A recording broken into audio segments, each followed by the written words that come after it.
Minsan nang nakabangga ng Pangulo ang Korte Suprema. Susunod na ba ang Senado?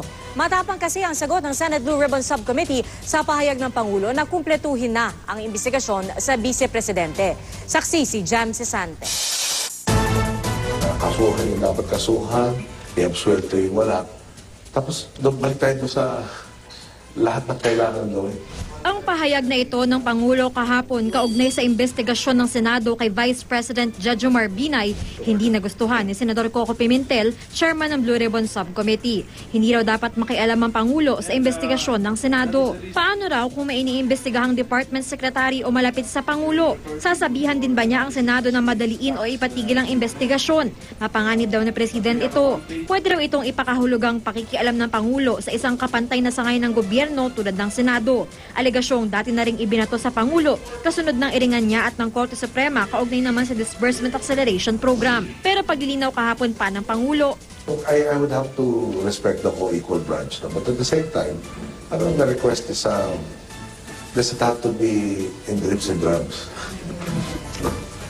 Can we not have the whole list? utay-utay raw kasi ang paglalabas ng ebidensya laban kay Binay. Kaya sana raw, kumpletuhin na ang mga ito dahil maraming trabaho ang Senado. So kumbaga, mas maganda kung makonclude as early as possible. Yung parang every question that there is, you want the answer as soon as possible. Idinetalye na rin ng Pangulo ang pag-uusap nila noon ni Binay. Pwede bang pakiusapan mo si Frank na pabayaan na yung mga yung dapat na processes. Ang ayaw ko yung gagano. Parating ko yung pananaw mo, parating ko yung sinasabi mo, hanggang doon lang. Sir, parang hindi naman to exert some pressure to the Senate to stop. The very first sentence I said was, pinakiusapan ko sabihin to, at least nasabi lang sa'yo.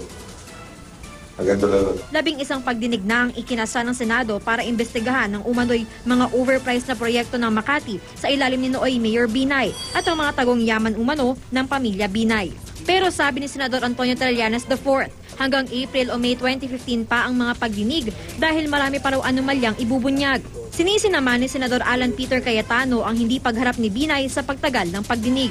Ako si Jam Cesante, ang inyong saksi.